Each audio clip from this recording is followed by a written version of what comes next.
I shot that in Beijing. So it's in China? I shot it, well, it's American film, but they shot it in the studios in Beijing. Oh. They build these elaborate sets there. It's essentially about a group of 4 or 5 people from various walks of life who finds themselves at the beginning of the film in the dungeon of this castle.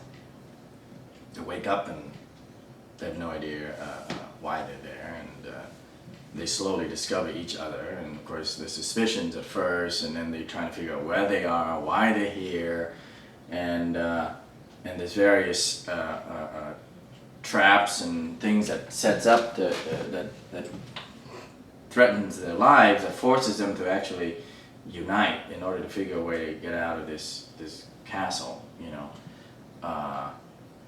and slowly in the course of the film, each character is revealed, you know, their backstory and why they're there. You know, they all have, each of these characters have one thing in common, and that puts them there, and it's some sort of cruel test, grand design that bring these characters together. And then Bai Ling was in it, and I haven't had a chance to act with her, and I saw that. And so those were and then, you know, I was curious about China and the sound stages there, so various reasons, you know. It's another very interesting script that was offered to me that very refreshing. It centers around a Cambodian family, consists of 2 young teenagers. So it's a very interesting world to have a Southeast Asian family.